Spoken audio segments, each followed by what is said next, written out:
What's happening, guys? I'm here at Gracie Barra Portland.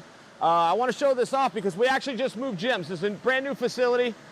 This is the grappling area. Get a shot of this, which looks probably a lot to you guys like most grappling areas you've seen. But for us out here in Portland, this is about three times what we used to have. So I never really felt cluttered in the old gym, but I did notice that numbers were starting to grow, and so now we've got plenty of room, and I don't think anyone's going to be bumping into groups.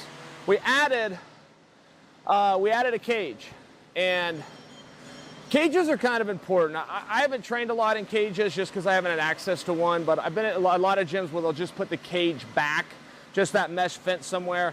And the most important thing, helpful-wise, that it does is the cage has a different feel. It's not soft. It's not soft on your back. So when you're practicing escapes or you're getting pushed into it, it reminds you to rotate. Put your opponent's back against the fence, and you also can learn how to dig in some of those grooves when you're doing a wall walk with your shoulders. Got a kickboxing room in the back this way. You know, I've been in Portland my whole life, whole MMA career, and we used to be a major hotbed for the sport, and I don't just mean for our state or for the Northwest, but for the entire world. And this was a different time, too. This is a kickboxing area, and I'll get back to my story. Couple bags hung up. I know what you guys are thinking, where's all your bags? It's a work in progress. Today's the first day. Behind you we'll have another set of bags. Which again is just a process, but for out here in Portland we got a lot more room. But I was going to tell you guys a quick story, which is when I started fighting in Portland, we were at a gym called Team Quest. And Team Quest at that time was absolutely world renowned. Now in fairness, there was only about 3 or 4, maybe 5 gyms in the world. You had the Brazilian top team, you had Shootbox. This was before American top team even existed. Pat Miletich was running his thing out in Iowa. And then you had us. You had us out here in the Northwest. And there was some other schools, but they lacked members, they lacked some notoriety. So I came from a major hotbed my whole life.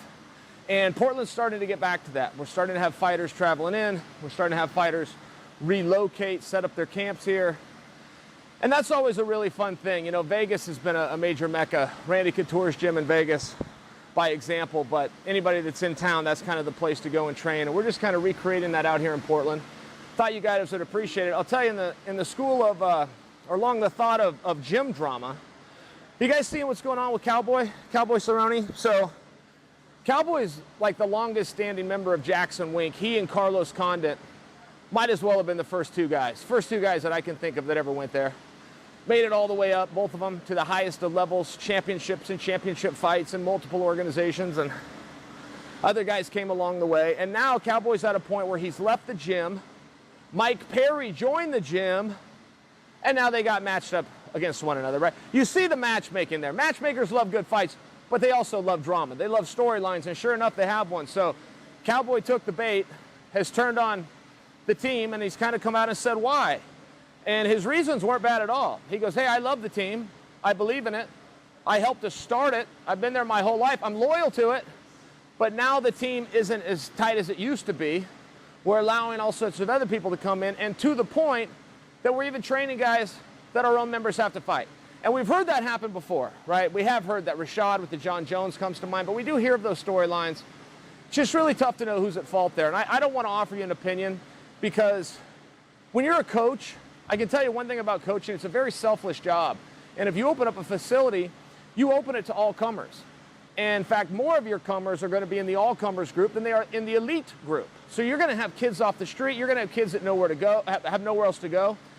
You're going to have troubled kids, and then you're going to have your world-class athletes that rise up out of that too. But that's a very select few. The rest of it is to kind of help everybody. So again, I don't have the answer on it, but I do some coaching. I've never turned a kid away. I never would turn a kid away. So before you guys form your opinion, and feel free to form your own opinion, just understand it's a really tough spot. There's two sides to every story, but either way, we're going to get to see Cowboy and Perry, and we got a bit of a storyline.